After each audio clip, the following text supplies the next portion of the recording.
Hello ನನ್ನ ಪುಟಾಣಿ ಚಾಂಪಿಯನ್ಗಳೇ. ಇಂದು ನಾವೆಲ್ಲರೂ ಇಷ್ಟಪಡುವ ವಿಷಯದ ಬಗ್ಗೆ ಮಾತನಾಡೋಣ. ಅದುವೇ ಆಟವಾಡುವುದು. ನಾವು ನಮ್ಮ ಶಾಲೆಯಲ್ಲಿ ಮತ್ತು ಮನೆಯಲ್ಲಿ ಕೂಡ ಆಟವಾಡಬಹುದು. ಹೇಗೆ ಅಂತ ನೋಡೋಣ ಬನ್ನಿ. ಶಾಲೆಯಲ್ಲಿ ನಮ್ಮ ಶಿಕ್ಷಕರೊಂದಿಗೆ ಆಟ. ನಾವು ನಮ್ಮ ಶಾಲೆಯಲ್ಲಿ ಅಥವಾ ಆಟದ ಮೈದಾನದಲ್ಲಿ ಇರುವಾಗ ನಮ್ಮ ಶಿಕ್ಷಕರು ನಮಗೆ ತುಂಬ ಮಜವಾದ ಆಟಗಳನ್ನು ಆಡಲು ಸಹಾಯ ಮಾಡುತ್ತಾರೆ. ನಾವೆಲ್ಲರೂ ವೃತ್ತಾಕಾರದಲ್ಲಿ ನಿಂತು ರಿಂಗ ರಿಂಗ ರೋಸಸ್ ಅಥವಾ ಸಣ್ಣ ಓಟದ ಸ್ಪರ್ಧೆ ನಡೆಸಬಹುದು. ನಮ್ಮ ಶಿಕ್ಷಕರು ನಮಗೆ ಆಟದ ನಿಯಮಗಳನ್ನು ಕಲಿಸುತ್ತಾರೆ. ನಿಯಮಗಳನ್ನು ಪಾಲಿಸುವುದರಿಂದ ಎಲ್ಲರೂ ಜಗಳವಿಲ್ಲದೆ ಚೆನ್ನಾಗಿ ಆಟವಾಡಬಹುದು. ನಮ್ಮ ಶಿಕ್ಷಕರೊಂದಿಗೆ ಆಟವಾಡುವುದು ಸುರಕ್ಷಿತ ಮತ್ತು ತುಂಬ ಖುಷಿ ಕೊಡುತ್ತದೆ. ಮನೆಯಲ್ಲಿ ಕುಟುಂಬ ಮತ್ತು ಗೆಳೆಯರೊಂದಿಗೆ ಆಟ.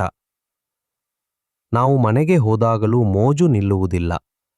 ನಾವು ನಮ್ಮ ಕುಟುಂಬ ಮತ್ತು ಗೆಳೆಯರೊಂದಿಗೆ ಬೇರೆ ಬೇರೆ ಆಟಗಳನ್ನು ಆಡಬಹುದು. ನಾವು ತೋಟದಲ್ಲಿ ಕಣ್ಣಾಮುಚ್ಚಾಲೆ ಆಡುತ್ತೇವೆ ಅಥವಾ ನಮ್ಮ ಅಣ್ಣ ತಂಗಿಯೊಂದಿಗೆ ಬ್ಲಾಕ್ಗಳಿಂದ ದೊಡ್ಡ ಗೋಪುರವನ್ನು ಕಟ್ಟಬಹುದು. ಪಾರ್ಕ್ನಲ್ಲಿ ಗೆಳೆಯರೊಂದಿಗೆ ಆಡುವುದೂ ಸಹ ಖುಷಿ ಕೊಡುತ್ತದೆ. ನಾವು ಚೆಂಡಿನಲ್ಲಿ ಕ್ಯಾಚ್ ಹಿಡಿಯುವ ಆಟ ಆಡಬಹುದು ಅಥವಾ ಸುಮ್ಮನೆ ಓಡಾಡುತ್ತಾ ನಗಬಹುದು.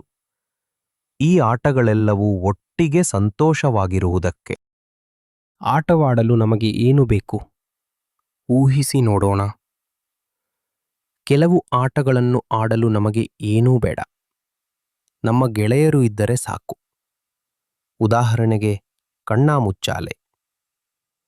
ಇನ್ನು ಕೆಲವು ಆಟಗಳಿಗೆ ನಮಗೆ ಸಣ್ಣ ಪುಟ್ಟ ವಸ್ತುಗಳು ಬೇಕು. ಕ್ಯಾಚ್ ಆಡಲು ನಮಗೆ ಒಂದು ಚೆಂಡು ಬೇಕು. ಲೂಡೋ ಅಥವಾ ಹಾವು ಏಣಿ ಆಡಲು ನಮಗೆ ಆಟದ ಬೋರ್ಡ್ ಬೇಕು. ಚಿತ್ರ ಬಿಡಿಸಿ ಟಿಕ್ ಟ್ಯಾಕ್ ಟೋ ಆಡಲು ನಮಗೆ ಕೇವಲ ಒಂದು ಸೀಮೆ ಸುಣ್ಣ ಅಥವಾ ಪೆನ್ಸಿಲ್ ಸಾಕು. ಹಾಗಾಗಿ ನಾವು ಎಲ್ಲೆಡೆ ಆಟವಾಡಬಹುದು.